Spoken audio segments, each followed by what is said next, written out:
before you call it is absolutely the worst advice I have ever heard in selling, period. I set 2,000 appointments, mostly with very big companies, CEOs, executive level. I never.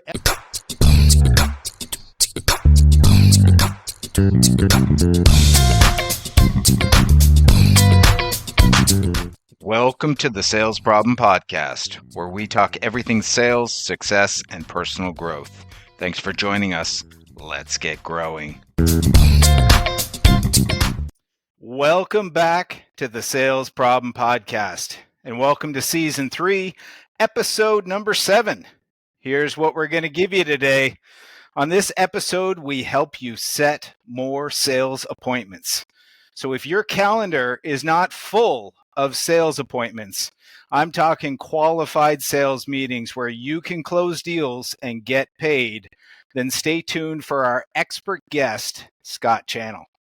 I'm your host, Daniel Burns, and joining me is my co-host, the highly qualified and the highly caffeinated, the king of cold calls, Steve Comerford. Steve, how you doing? Are you ready? Are you in fifth gear and Daniel, ready to do this thing?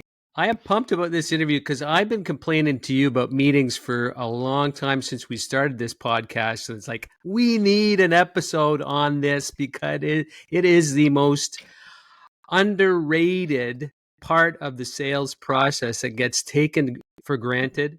And there's so much we could dig into today. So, but on the first note though, coffee. By the way, I've got my Crank Coffee Morning Glory, buddy. I switched from Cranky Pants to Morning Glory. Just try to mix it up, be a little more mellow instead of cranky. But the Cranky Pants pretty good too. Just ordered eight bags. The Sales Problem 15 gave me a little money back, which was nice, and got it in my Sales Problem coffee mug. Gotta like it. Hey, Scott, nice. Good merch. All from my friend Daniel. So to answer your question, yes, I've got lots of coffee, and 2, I'm pumped about this interview.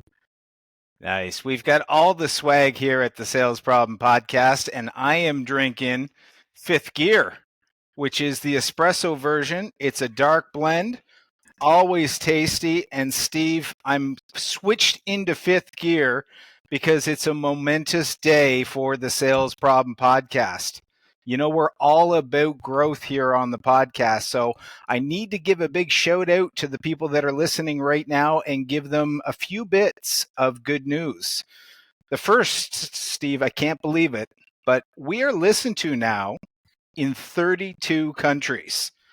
So right now, Steve, somebody could be traveling the globe listening to our podcast. I can't believe it, but we've got people tuning in from Panama, Sweden, Qatar.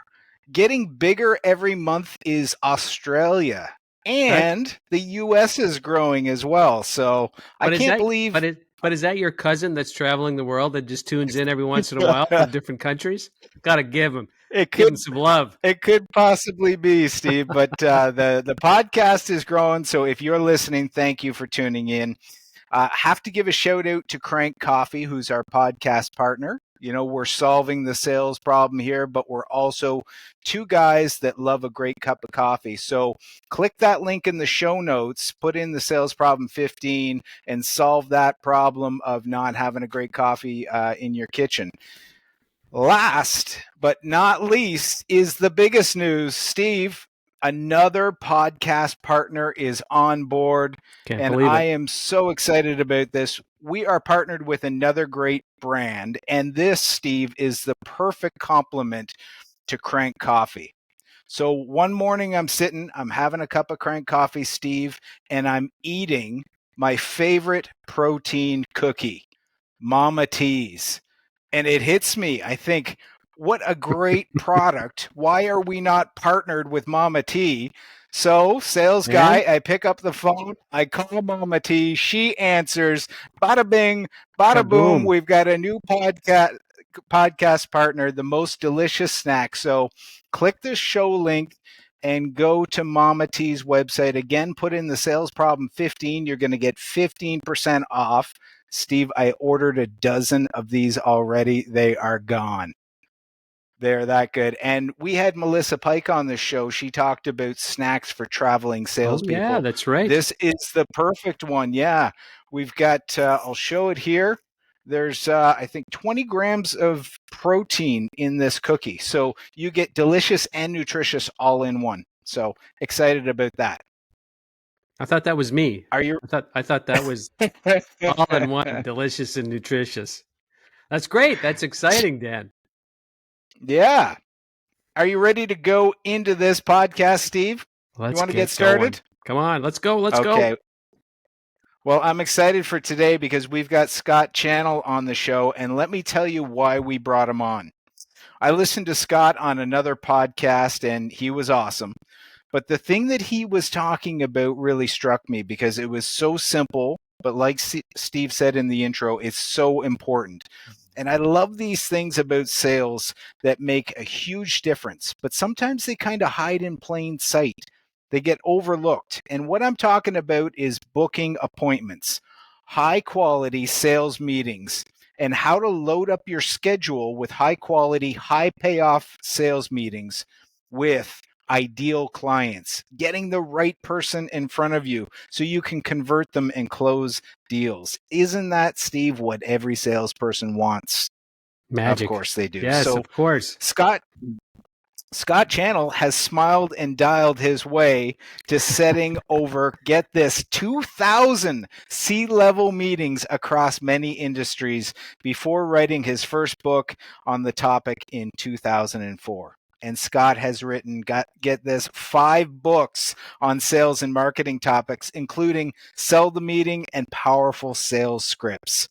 Scott not only helps you book more discovery calls, but he can help you conducting them so that you can swell up that pipeline. Let's welcome Scott Channell to the Sales Problem Podcast. Scott, tell us how you're doing. How you feeling? Hey, I'm doing great, but I have a question for you guys. You got the coffee, you got the protein cookie. Have you ever thought of adding a crumpet to your sponsor list? Because I just think that would be the crumpet, the triumph to start the day for any salesperson. Coffee, crumpet, boom, protein cookie. We will take that on board. Start looking for the best crumpet that's out there on the market. We're solving the crumpet problem. So, Scott, the first section of our podcast is always the elevator pitch. So what we're going to do to kick this thing off is throw you on the elevator, make you do what all good salespeople have to do, which is kind of think on their feet. We're going to go up 4, maybe even 5 floors today. And give us your best 1-minute pitch, the best advice on some of these big topics. Are you ready to get on the elevator with me, Scott? Ding. Ding, ding. Let's go. Doors are closing. Let's go up to floor number 1. Scott, tell us about discovery calls. Well, with discovery calls, there's really 2 issues, and they're totally separate. There's booking the discovery call, gaining the commitment for the meeting, and then there's actually they show up and you've got to conduct that discovery call. So they're similar, all right, in that with both, you need to communicate very clearly what you do, that you're credible and how you can help. But unlike an elevator, okay, so, elevator, we go straight to the top. But when we conduct the discovery call, we need to disqualify. So we're trying to kick people out, okay? So we want to book the meetings, but when we're booking them, we also want to disqualify. When we conduct the meeting, we want to understand that we most influence a close at the beginning of the relationship, not what we do at the end, by what we do at the beginning. So by being good and prepared on that discovery call in the beginning, you greatly increase the odds of the close. So remember, when you're trying to set the meeting, disqualify, get the ones that are never going to buy out of your queue as soon as possible. When you conduct the meeting, communicate your worth, get the second meeting, and get good people into your pipeline. I really like that perspective of disqualify, because I think everybody assumes right away a live person in front of me, I'm going to try to sell to them. It doesn't matter who they are, whether they're a lead or not a lead, I'm going to go and try to get a sale. So I love that. You know, in this point too about you most influence the close in the beginning. That means that when you conduct a discovery call, you have to cover certain bases. Okay. You've got to know what the issues are and get it all out on the table so that you can then deal with it and move it to the end and you can even get a close. You can't conduct your initial interactions poorly and expect to make it up at the end. And I'm sure there's so many people listening to this who have been ghosted and they wonder why. We had such great conversations. They're perfect for us. Well, you know why? You didn't cover the bases in the beginning and you ran out of gas at the end. I love that. So many people drag the wrong people through the sales funnel. So absolutely love that. Tell me about up on floor number 2, finding ideal clients. So important. And it goes to, I know we're going to talk, about cloning our best clients. So there's a couple of issues here. One is, knowing what our best clients look like. All right. So particularly today with all the data and so forth, knowing how to do a good profile so that when you do your outreach, you want to outreach to a very defined bullseye. Okay. Because you're trying to increase the odds of success, and your probabilities are determined largely before you even start calling. Because if you're calling a bullseye that's very targeted to people who look just like your clients, right industry, the right size, right side of the street, right color buildings, whatever the heck the category is, your odds go way up. For a lot of teams, the bullseye represents the side of a barn more than it does a bullseye, okay? Because you get into I don't want to miss anybody, you never know crap. But you should always be focusing your work and your time on that group, which is your best group to work at any time. Okay. So a lot of people cast the net too wide and they lose it. The second part about finding your ideal clients has to do with process. So just like, hey, if I'm talking to someone who looks like my best clients, odds go up, but there'll be another great client. Well, it's the same way when you're trying to sell them, because if you think back on how your best clients not only came to you, but what the sales process looked like with them, they met so many times, they returned your calls, they shared information, introduced you to other people, it kind of went a certain way. But if you're dealing with someone that for whatever reason is far outside those norms, then the probability is that they're not going to be an ideal client. And you take appropriate steps to deal with them appropriately. So finding ideal clients, it's the profile, understanding the process to nail them. So when you have that relationship, it really is an ideal situation for both of you, not just us. I really like that targeted approach. You're not just spraying and praying. You're not turning and burning. You're trying to hit that bullseye. I love it. And it's surprising today, given the tools available to us in terms of, data and being able to slice and dice and segment and so forth, that, when you can get into the nitty gritty. And one point I want to make here too, that for almost every client project I've done, there's not only a bullseye, all right, that you can drill into, but usually there's like a super bullseye, there's like the 80-20 within the 80-20, and you identify, oh my God, we never knew that so much of our business came from this little tiny, segment of our list. So guess what? You want to identify that super bullseye and you want to call them first. All right. Now the probabilities go way up before you've even dialed the phone, sent an email, would have sent the raven out, whatever, just because you're really targeted on the right people. The elevator is rocking here, Scott. Let's keep it going. I love it. How about this one? I see people struggling with a lot is how do I get to the decision maker and not just sell to anybody that will listen to me? Yeah. So usually when that question comes up, for me, people phrase it by, well, how do I get by the gatekeeper? And I like, oh my God, no. Okay, that's like not what we're trying to do. So what you've got to understand, by getting to the decision maker, if you narrowcast yourself to only getting by the gatekeeper, understand that trying to get by the gatekeeper is your lowest probability chance of success, period. Mm-hmm. So when you try to get to a decision maker, you want to understand all the different avenues. So you can call different times a day. You can call different departments. I've got clients that, randomly call other people in the company and, try to get transferred and so forth. You're using email, you're using voicemail. Letters today in circumstances can be a super way to get to the decision maker, because what's happening is if you've done the work right and you really are working your highest probability pool, you get to the decision maker by using the right amount of activity. You want to prospect like Goldilocks, just enough, not too little. So you're right in the spot. Use multiple tools, voicemail, email, carrier pigeons, whatever you're doing, and keep your message consistent. Hit them from different direction on different days. And the odds now of you reaching your decision maker go way up. And in fact, the odds that they might even reach out to you happen. Reply to the email, give you a call or something like that. So don't limit yourself to thinking, oh, I got to get by the gatekeeper.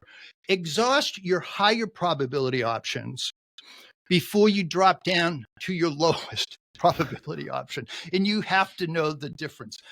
You might only reach out to the gatekeeper. For myself, I used to call it a Hail Mary. When I exhausted all my high probability options, if it was a really good prospect in A or B, I say, okay, I'd call up, hey, I want to speak to, lowest price. And they say, they go through, I say, I'll tell you what, how about this? How about if I send you an email with an attachment, a PDF that tells you all about me, what I do. Well, in the old days, it was my client, who we work for, and so forth. And then, you can just share that with lowest price.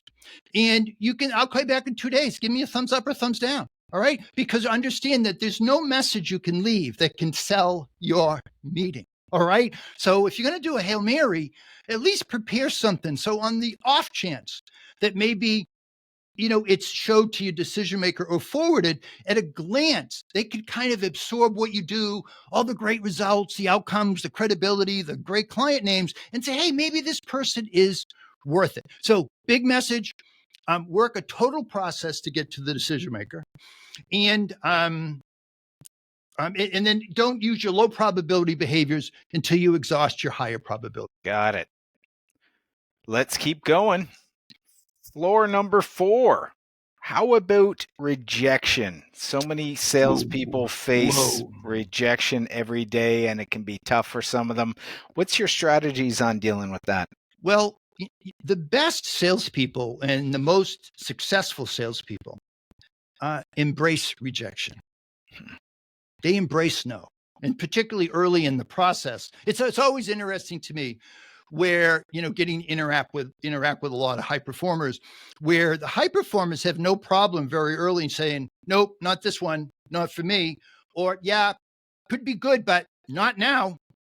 I'll reach back to them in 6 months or a year. People in the middle or lower performers, oh no, you never know.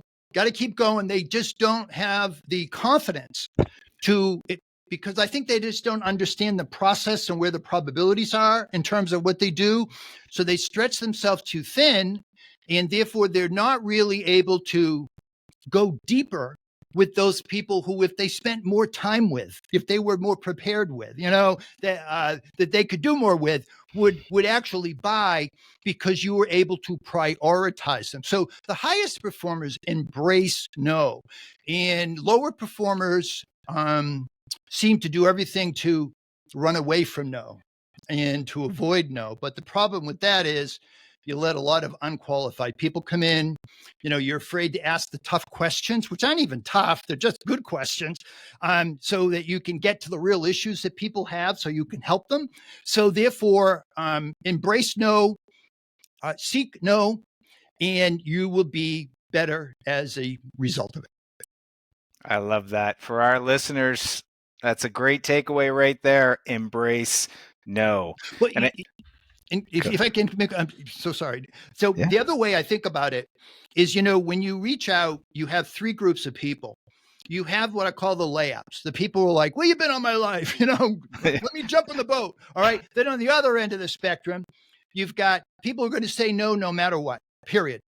And then in the middle is really where sales reps make their money, is those shades of gray between the layups and the get off my back, you knucklehead. Okay. And those who are better, they are skilled enough and they know how to get yeses a couple layers deep into those gray areas, and that's really what I always think about. So, don't be afraid of no, because now you got rid of the people who are never going to agree with you anyway. Focus on not the layups, because they're going to jump in the boat anyway. Focus on how you can, by being skilled and practicing the craft of sales, get good results deeper into those shades of gray between the layups and the people who are going to say no, no matter what. Yeah, I have to agree with you on that. I think that's the difference about people who put the pro in professional salesperson, is that they're in that gray area, and you develop almost a sense for, which people are going to be able to be tipped, and, which ones are going to be able to be converted. And I liked your point too about, it's almost like you're qualifying them to buy as much Yes. as they're qualifying you to not buy. So it's a bit of a correct. Jedi mind trick you kind of are using. And in high level sales, it's all about judgments. Let's face it, we're dealing with people. There's tons of variables, multiple decision makers, complicated processes going on. So we're constantly making judgments along the way that we hope are more right than wrong. But we do have to make those judgments. Loving this. Let's go to the top floor, Scott. I don't think we've even been on the fifth floor before. This is the first time the elevator's gone this high. I'm scared of heights, so just beware. All right.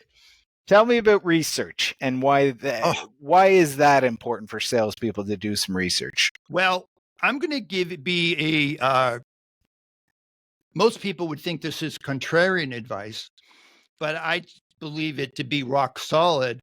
But I think this belief that somehow it's absolutely necessary to research a company before you call it is absolutely the worst advice I have ever heard in selling, period.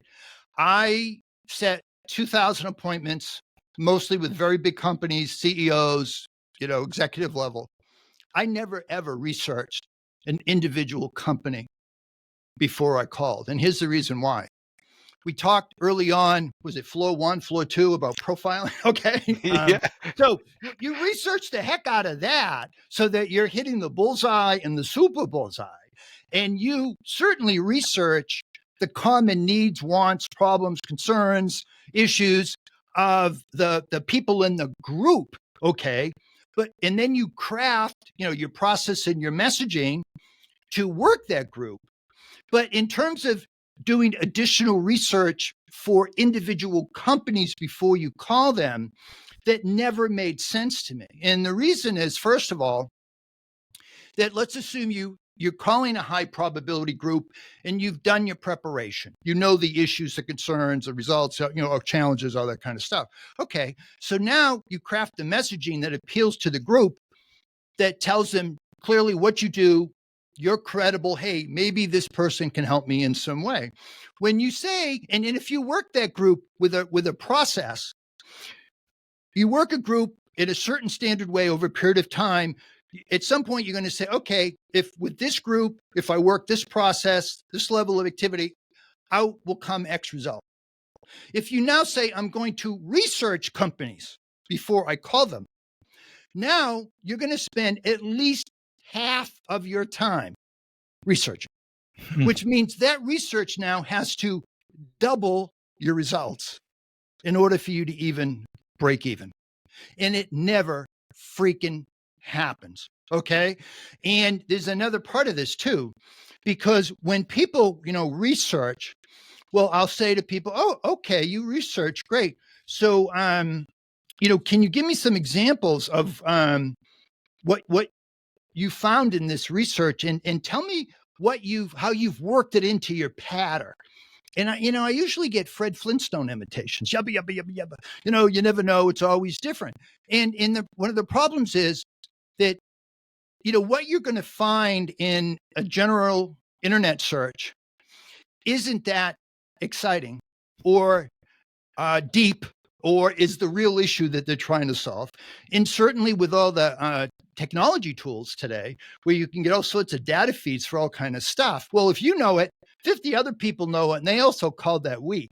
So you're thinking that, I've got this tidbit I got on their website or read somewhere. It's just not that.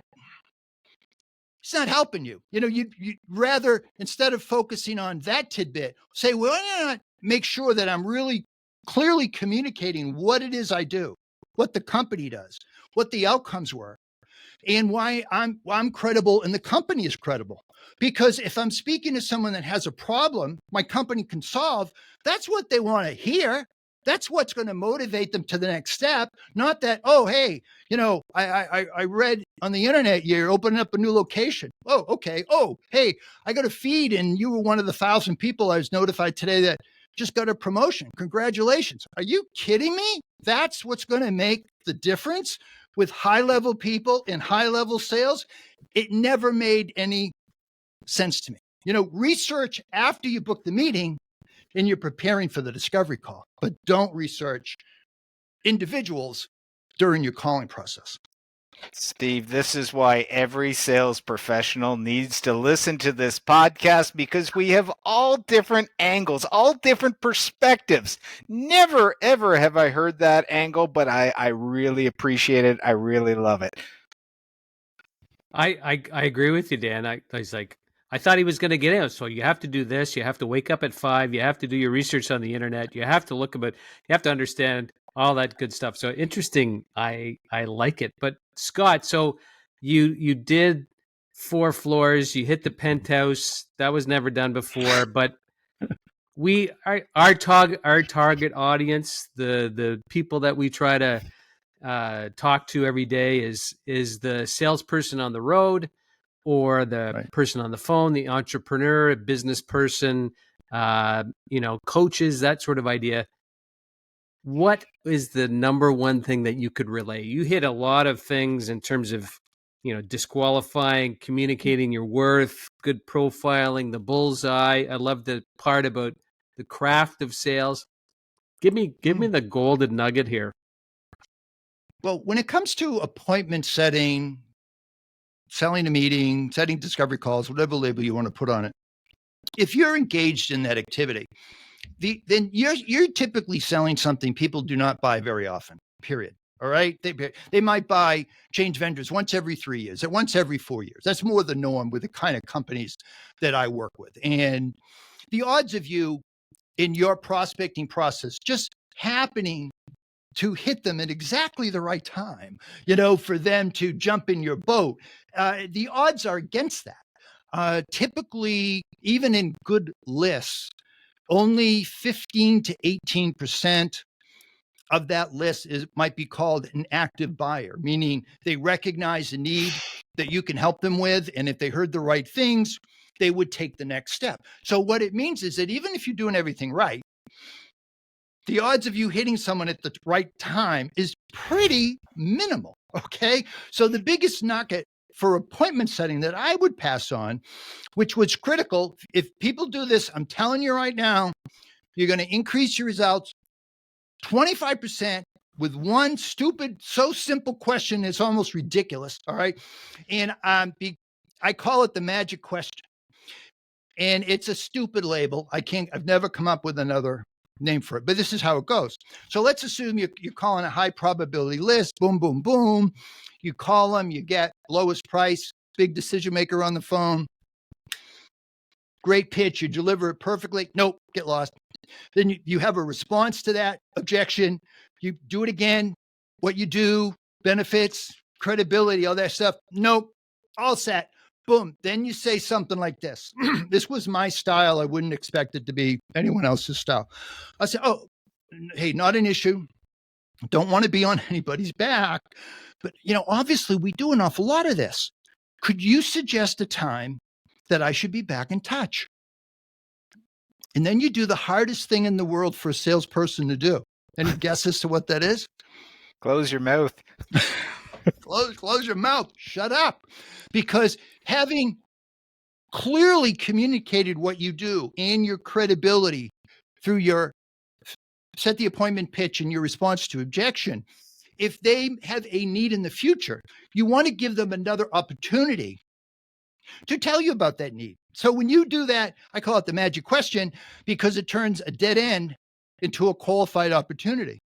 Because those who will give you a date and say, well, actually, why don't you call me in 30 days? Call me in 90 days. Call me in 6 months. You say, oh, happy to do it. You just ask one other question. Is there a particular reason why that's a good time for me to call? Then they tell you, well, the budget's ending. We get a new VP, whatever the heck. Doesn't matter. You say, great. So now all of a sudden, having done all this freaking work to get somebody on the phone, that's hard to do. Okay. First of all, with that one extra question, those who give you a date, my experience is that 50% of them actually turn into a meeting. And then just do your math from there. If you're calling a qualified list, what percentage do you close? What's the average size sale, so forth and so on. So as you work your process, when you have the conversation, even if they say no, if you ask the magic question, give them an opportunity to tell you when they'd like to interact with you. And those that give you the dates, it's the closest you're going to get to shooting fish in a barrel in sales with one simple question. And the obstacle is, let's go back to your question about no on the elevator. Many reps are afraid of no. They're afraid of, I don't want to be aggressive. I don't want to be salesy. So, okay, what's that got to do with anything? You've got you're asking a simple question. You're trying to help people. Okay. We do a lot of this. Could you suggest a time I'd be back in touch? They can give you a date or not. They give you a date, boom, they recognize your worth. You've got a qualified opportunity in your pipeline because you had the guts, okay? When most people say, I'm not asking that question, just to get some backbone, ask a simple question and get an answer to it. Well, Scott, can I add one other piece to that? Because I like that. I love that question because I find that the successful reps, when they call 3 months from now, the client or the prospective client is surprised that they actually called back, where I found it dropped off, or the rep could have asked that question. But if they don't follow up 3 months from now or 6 months from now, it most often those mediocre reps just let it go and they get off with other things. They have no planning. They didn't organize it. It's the ones that actually do it that really, to your point, are shooting fish in a barrel. You're right. And many don't. And, do all the work and identify a qualified opportunity. And then through really just a lack, Steve, of lack of organization. Okay. Mm-hmm. They're not able to follow up at the right time. And that's a whole nother issue. So it kind of ties into a mistake here that I want to ask you. Like, what's the biggest mistake you see, salespeople doing in that kind of get into that, missing out on the organization? But do you find, or have you found, the biggest mistake that people make in this process? I think there's actually two. One is talking about not focusing on the bullseye, not knowing how to define a bullseye. So therefore they're calling the side of the barn, and instead of jackhammering through solid gold, they're rolling around in the mud trying to find a nugget of gold. Okay. Because they're calling all sorts of people who are not qualified. So that one is number one by far. The second one, and this one really amazes me, companies who have success rates, they have great achievements, they consistently get great outcomes. Clients like them. Tons of people have used them. Tons of companies have used them. When they prospect, they say nothing about all those things. And, people are not going to find any potential value from you if they first don't perceive you to be credible. There's no value to be found without credibility. So if in your pitch or your script or whatever you want to call it, you don't build in reasons for why you're credible. Hey, 1,000 companies have used us, including mega company and X company, or 500, wealthy families in the East Yahoo area rely on us for financial wealth management, whatever it is, something so that people kind of get a sense of your experience and your credibility. Then if they understand what you do, and if they have issues in that area, now all of a sudden they're much more receptive to meeting with you. So I think it's always puzzled me how companies or individuals can have such great individual track records or corporate track records, and yet in their talk tracks up front, they say nothing about these things. And it just not good. Okay. So right away, you're kind of cutting yourself off at the knees by not letting people know that you're very credible and experienced to have certain expertise. And, you may just be the one for them. They won't find someone as good as you on a Google search. So that's what you're trying to do. And hey, I'm better than a Google search, because if they don't feel that you're credible, why should they even take a chance? Because even people who say they can help them can't. So if you can communicate that you're credible in a way, you're kind of saying, hey, I'm way better than someone you might find on a Google search. So that's it.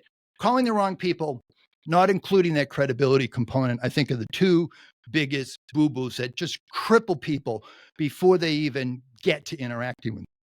I like that point. Could I go on the credibility, building credibility piece?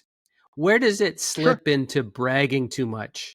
Because I find sometimes you people don't like to brag, but then there's other people that just brag way too much. Like, where is that fine? Is there a fine line? I think just a simple statement. It's usually a sentence or two that includes usually just a couple of components. 1,000 companies. How many companies might use you? You drop a couple names, maybe mention a consistent outcome. That's not bragging. Okay, that's information that people need to know. And you raise a great point, because just like what we talked about earlier, where the mediocre and below that are afraid of no.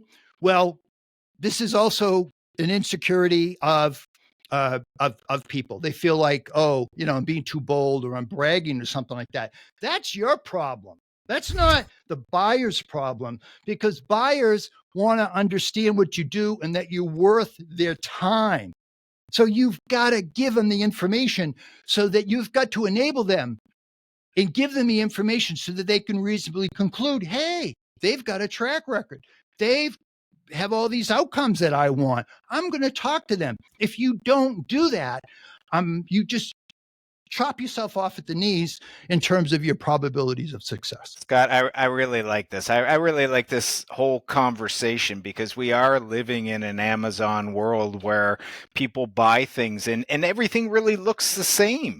Yeah. And as a salesperson, the simplest thing to do is just point out that, hey, we've got experience, especially if you're consultative, you're offering a solution, and you're talking, just reassuring the client that, hey, we've done this. We're experienced. We've helped a lot of people who are saying what you're saying. That simple phrase can be the difference between everybody looks the same on paper until you drop in a few of those lines, right? In how many of the people we call have heard people say, I can solve all your problems. Okay. And then they invest time, and they're phonies, frauds, don't have experience, are just not in the ballpark. And you go, oh my God. So you've got to take the point of view that I'm doing people a favor, and think only of the buyers. I'm doing the buyers a favor by just clearly and succinctly enabling them to understand what we do, and then giving them just a few nuggets about why we're credible and stand out from the crowd. That's just basic foundational sales. There's nothing other than that. Nothing anybody should be afraid of. So let's go beyond getting the meeting booked. And I'm booked now. And a lot of people, Scott, say I'm listening to the podcast sometimes as I'm heading to a sales meeting, to a booked appointment. So there could be somebody listening right now on the way to a meeting. So give us some insights as to how people should prepare. What's the approach look like? I mean, should you have an agenda? Should you have prepared questions? Or should you, kind of try to look like you're the expert and not have anything written down? Oh, What does a great meeting look yeah, like from your yeah. perspective? So this is so important, and uh, I like you mentioned preparation because early on we were on the elevator. We got on the elevator, but when it comes to conducting the meetings, there's no elevator. You got to take the stairs. All right, step by step, you have got to do the preparation solidly so that you can conduct this meeting. And let's set the framework here, okay? You've called this super high probability list. You've interact with them for 2 to 4 minutes. They go, okay, that might be worth my time. Hey, even if I don't buy from them, I might learn something. I'll take the meeting. Now you got a 30, 45, maybe a 60-minute interaction. And I use the word that has to be choreographed. So unlike a script where it was a couple of minutes, you have all these variables and interactions, and sometimes the multiple people that you have to plan for. And let me hit you with 3 principles on that. Okay. On one is that the best salespeople prepare questions. The rest prepare presentations. I'll repeat my advice. We most influence the close by what we do in the beginning stages of the sale. Well, this is the freaking beginning stages of the sale. And you got to cover a lot of bases in a limited amount of time and get a certain result. And then another thing, and actually April Dunford, I think, gives the best advice on this point. And she has a new book out. But you need to help them choose from alternatives because, the Challenger people did this exhaustive study not too long ago, and they concluded that 60% of the people who take a B2B sales meeting end up not buying from anybody. Ooh. And the biggest reason for that is because they can't make hide nor hair or choose from all their alternatives. So they don't buy from anyone. So you've got to prepare the questions because you've got to get it all out. You've got somebody that fits your bullseye profile, hopefully, has heard something that makes them think you're worth some time. So they have some need on some level, but they also have doubts, concerns, hesitations, maybe some couple of wrong assumptions built in, so there's all this debris between them having a need and you being able to help them. So you've got to get it all out on the table with your questioning in your interactions, okay, before you can even start to offer any suggestions as to what a next step is. So that does not freaking happen unless you are prepared. Okay. So it's not like you can't prepare. There's so many things, but what was that Eisenhower quote? Plans are worthless, but planning is invaluable. All right. So I think of the structure of a sell the meeting or discovery call is as 3 parts. So first of all, there's the commercial, which is usually 90 seconds to 2 minutes. It's like setting the stage, what we do, credible, little bit, talk about the outcomes, talk maybe a little bit about the clients, kind of salt the conversation a little bit into areas you might want it to go. And then you end with an open-ended question. Hey, what brought you here? What concerns do you have? How might I help you? Blah, blah, blah. Then the middle part of that is the questioning phase. So all those things that I mentioned before, they may have needs. Well, what are those needs from their point of view? What doubts do they have? What concerns do they have? What issues are on the table? What wrong assumptions might they have that would stop a really good potential client from deciding to go to the next step with you? So that happens through all your questioning that you have to prepare. And then the third thing is you've got to end up with a solid next step. Okay, you've got to if you're doing it right, moving a client through the pipeline, it shouldn't feel like a win. It shouldn't feel like, oh man, I won. It should more feel like the result of just, good, solid communication and interaction that, proceeded smoothly because you enabled the prospect to share and be open with all their issues. And because you knew what you were doing, because you were prepared in gathering the information. And of course, having thought about it and how to handle it, you were able to set priorities to help them move from stage to stage. And what you've got to focus on is not so much what you want to do, but what stage are they in? And that's why I love Neal Rackham's work so much, because, he writes about understanding the stage that the prospect's in and how you move people through their different stages from recognition of need to handing you the big check. And you've got to kind of understand that, and through your questioning and interactions, move them through that. And when you have that first discovery call, you need to end up with an acceptable result. Hey, your engineer is going to meet my engineer, or you're going to bring so-and-so in, or, hey, I'm going to bring in a member of our team at the meeting. You're going to share certain information that's going to help us understand your issues better so we can give you good advice. And they should want to do that. So if you're doing it right, they're leaning in, saying, no, we want you 2 cents. We want to explore this. They should be leaning in to participate. So I guess my message here is, when you're actually preparing for the discovery call, it's a big freaking deal. It's like 50 times the preparation to, get the meeting conversation or get the meeting script. And there's a lot of variables, and you really got to prepare your questions. Be aware of the clock, because the clock's ticking. So two big mistakes that people make when they're conducting the discovery call, as soon as the prospect says something that they can help with, I can help you with that, let me tell you. Okay. So they haven't got all the other issues on the table. So that's bad. Or then they run out of time, so they can't kind of summarize, all right, as I understand, and it seems this, I think this would help. What do you feel about that? They run out of time, and they can't set solidly that next step. So with a discovery call, I think what you're really trying to do, you're not so much trying to sell your offering, because certainly with my clients, if they have a discovery call, there's typically 3, 5, 7 or more interactions. So if assuming you've got a good prospect that has a need, what you're trying to do is, A, don't get deselected, all right, cover a certain basis, and then B, land solidly on a next step, so that they want to go to that next step with you. And then, of course, hopefully, continue through the funnel. So there's a lot to throw out there, and we could actually spend, like an hour on each of those component parts talking about them.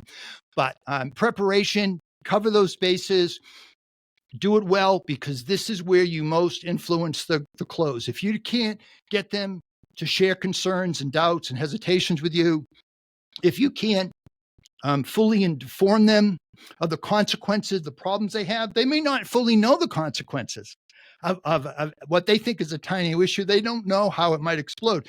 So you've got to kind of give them that information. So there's a lot going on there, but you have to be prepared. You have to do a lot of work in order to be prepared. Scott, I'm just going to say to all of our listeners, rewind the last few minutes, because there was so much packed into that. You need to listen to that again. I love so many things that you said, and I'm a big fan of Neal Rackham too, spin selling.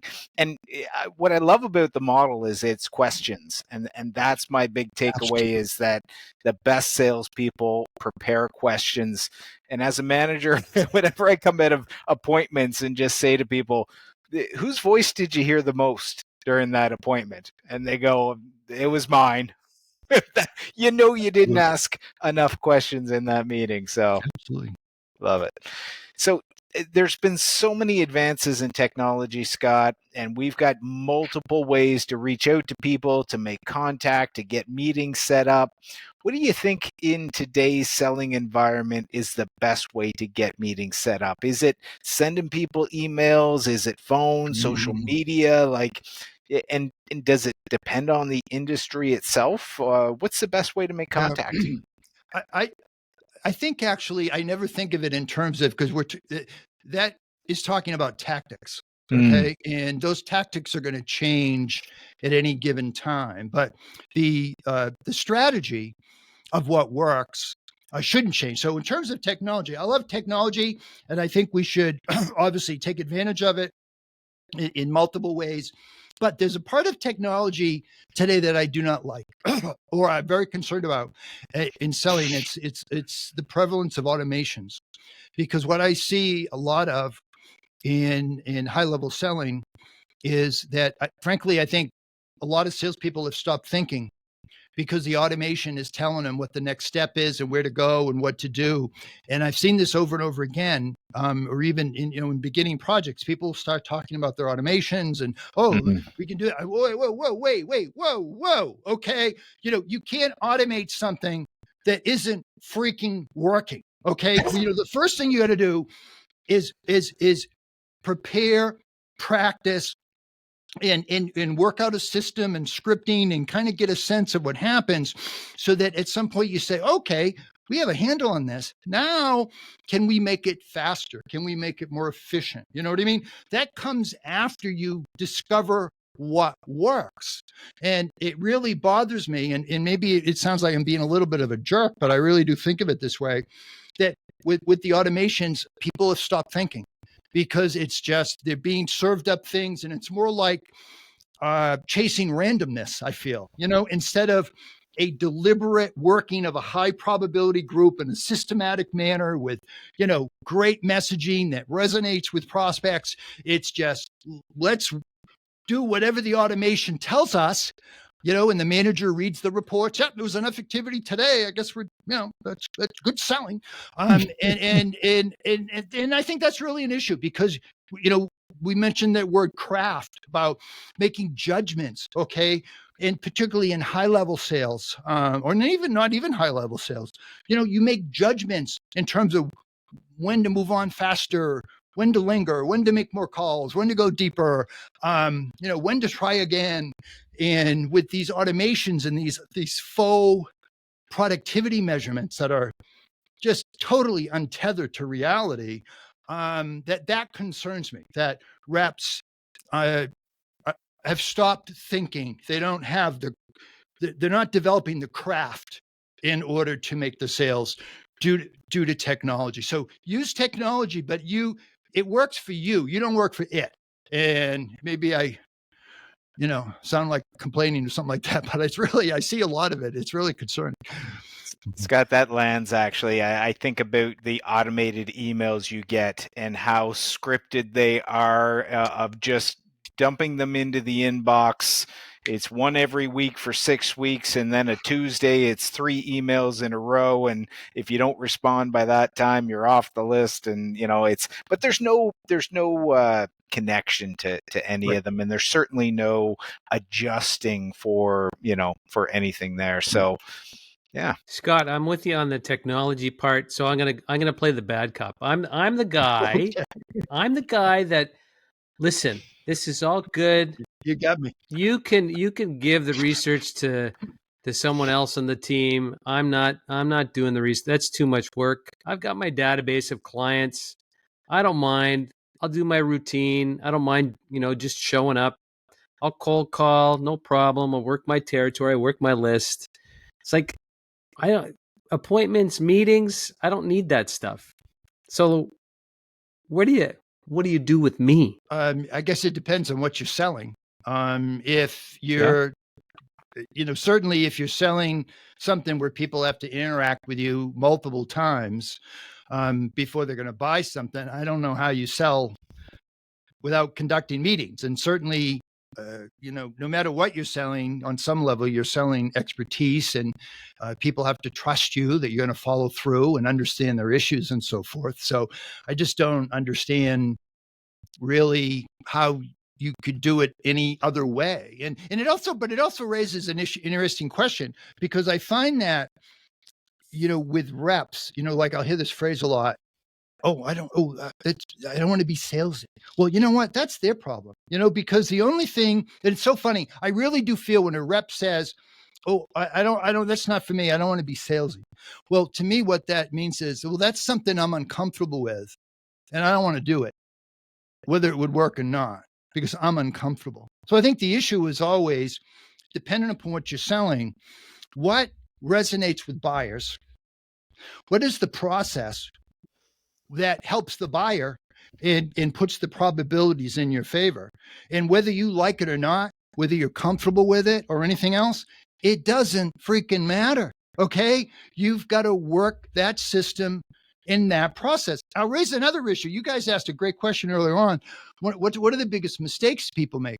Well, I'll add another one to the list. And this happens fairly frequently. People get a good program going. Oh, we didn't get meetings before. Now they got meetings and closes or whatever. And then I'll get a call a year later. Hey, it's not working anymore. And you go back and you see, that great bullseye list, calling the ball field. Those great scripts that were written, totally forgotten, winging it. That process that was set up. We got bored. We wanted to do something different. The problem with prospecting and lead generation is that you can figure out what works, right group, right interaction, right words. You can figure that out if you know the process to figure it out. But the problem is that once you figure it out, you have to do it again and again and again and stick with it. So whatever mind games or ninja tricks you have to play with yourself to do what works as far as achieving your business objective is what you got to do, period. And I said 2,000 meetings. I was bored out of my mind and didn't like it probably 93% of the time. Boom, period. So it's not something that is easy to love. So you just have to do what works and what is in the best interests of the prospects. Yeah, I guess I'm playing the old curmudgeon, but our program is all about sales growth, right? If you're moving forward, you're growing your territory, growing your profile, growing your career, then keep working what's working for you. I'd say if you are bored, you're not working the script, then something needs to change in that mix. But I liked you talked about script and being too, I don't know, robotic or authenticity is a big word these days. You need to be authentic, but you also have a script. How do you massage that script into being authentic? I'm trying to square those two. Practice. Okay. So, so this idea that if you script, so it's always interesting to me when you do presentations and you question sales teams and you ask a question. Well, here's a repetitive scenario. Here's something that you guys come across a lot. How do you handle it? Tell me typically how you're handling it. Well, the people who are at the top usually will say, well, this is how I handle it. And you listen to them and you say, oh, they've actually thought about this and what the best way to handle it is. And they must have done it and they practiced it. And they have very clear ideas of how to handle this common scenario. Whereas those in the middle or lower, if you ask them, well, how do you handle this very common scenario? Oh, well, it really depends. It's all different. It changes every time, and so I end up thinking is, so you really haven't prepared at all. And you're just kind of winging it as you go. So the idea to me that if you're selling something and if you're prospecting to setting discovery calls, you're typically selling either a higher priced item or a long lifetime value item. So it's kind of maybe a bigger deal. And the idea that you're going to pull out of thin air how to conduct the call when if that CEO says yes, that you're going to, there's 50 different best ways to conduct that conversation to enable them to understand what you do clearly and why you're credible and what the outcomes might be if they deal with you. The idea that that is made up on the fly and changes with the freaking wind is nonsense to me.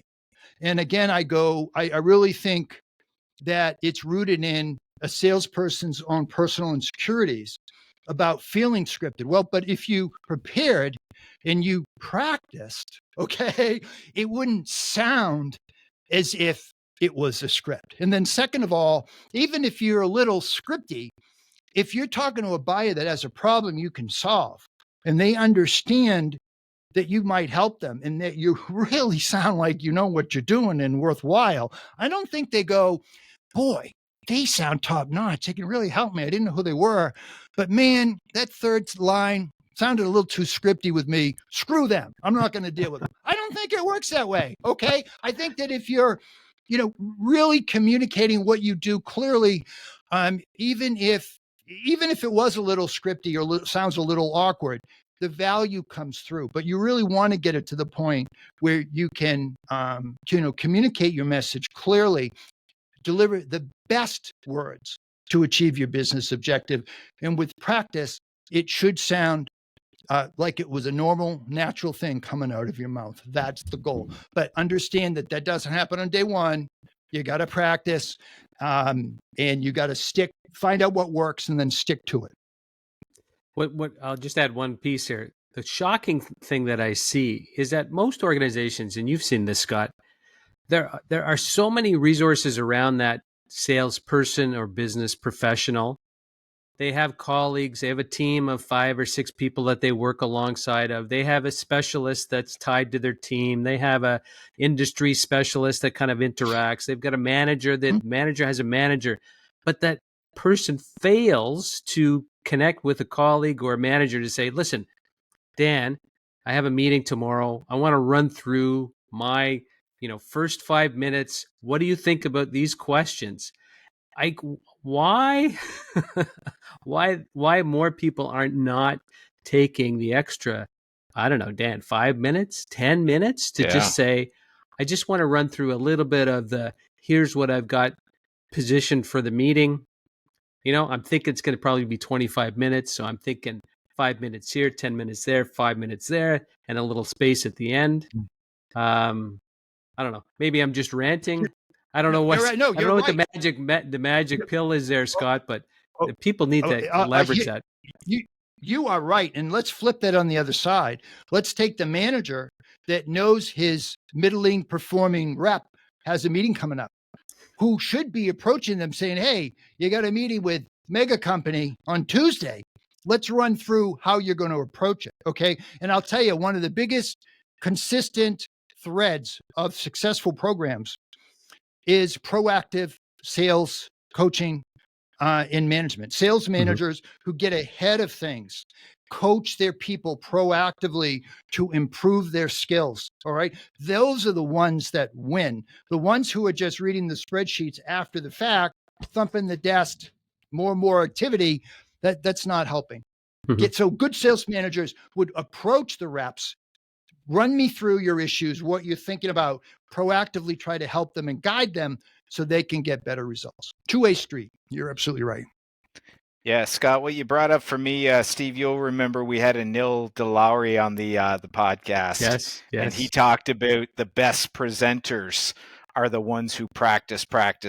So when you're hearing them speak, it actually sounds like they're winging it. It sounds like they're speaking from the heart, or they're just, going on this kind of ad lib, but it's because they're so practiced that it sounds so natural. And I think, you can get that way with your sales pitch for sure. It's just preparation. Yeah. It's not, preparation.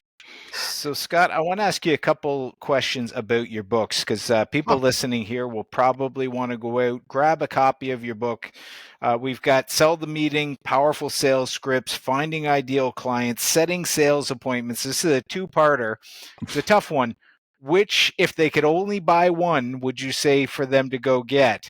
And then tell me what your favorite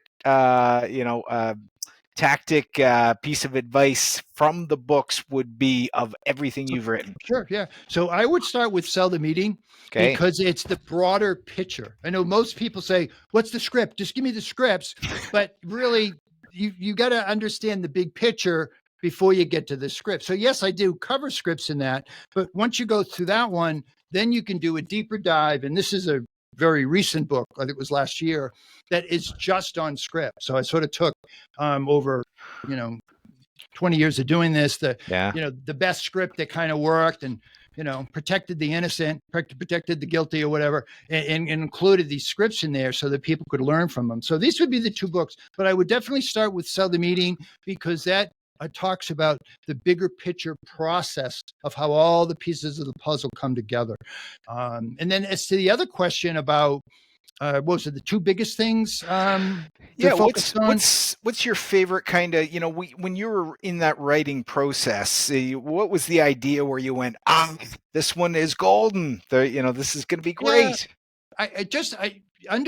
Helping people to understand that the probabilities of their success are determined largely before they even start their outreach. So if you don't have the proper bullseye list, and most people think they do, but they're way too broad. Okay. And if you're not properly set up with a decent CRM so that you can it works to you in your process of selling, then you really can't move quickly. You have no chance for moving faster. And if your messaging isn't right. So my big thing was I wanted people to understand the underlying drivers of success for appointment setting. In fact, I think one of the biggest chapters is the 25 drivers of appointment setting success or something like that. So that was really my goal, not to say, oh, here's this script, here's this, call them so many times, all the tactics and the details. To know what tactics to use and how to do the details right, you only know that by understanding the big picture, understanding the drivers, and then you fit your tactics and your specifics and your activities within that bigger picture. If you just focus on, how many times you dial the phone and, hey, if you got a good script for manufacturing companies on the left side of the street, you're doomed, So, hey, Scott, I'm walking away with three things. I'm a 3-thing guy. Anything after 3, I gotta create a list. So I keep it at 3, keep it simple. But I love the part around influencing the close. You talked about that at the beginning. The super bullseye, poof, that's something that is a magic piece. And then seeking no. I love that piece too. I don't avoid it, like just embrace it and keep hunting for those no's. But a bonus, a good of the bonus one is the magic question, the suggesting a time to meet again. I love that, the magic question, but the follow up with that. Anyway, that's my list of things that I've really enjoyed the conversation. It's been it's been great meeting you. But tell our listeners how they can hunt you down, find you. We talked a little bit about the books, but share a little bit with our audience. Hey, all things Scott are at Scott Channell. That's with 2 T's, 2 N's, and 2 L's.com. So go there and you can learn all about Scott World. I will put a link in the show notes. So listeners, I've got a question for you because we found out from Scott that you do have to ask lots of questions. So here's the question. Do you feel like you are ready to sell the meeting? Are you ready to book more appointments? Are you ready to swell that pipeline? Scott, I want to thank you. You've helped us solve the sales problem today because you've gave our listeners some new knowledge that they need so that they can thrive and succeed. You've helped them grow by enhancing what they know. And listeners, comes back to the first few minutes of our podcasts. We love you. We appreciate you. Thanks so much for listening across the globe. And if you've learned from this podcast today, please send it to a friend. If they're in Panama or Australia, even better. But thank you so much for listening. We'll see you next episode. Until then, keep building the best version of you.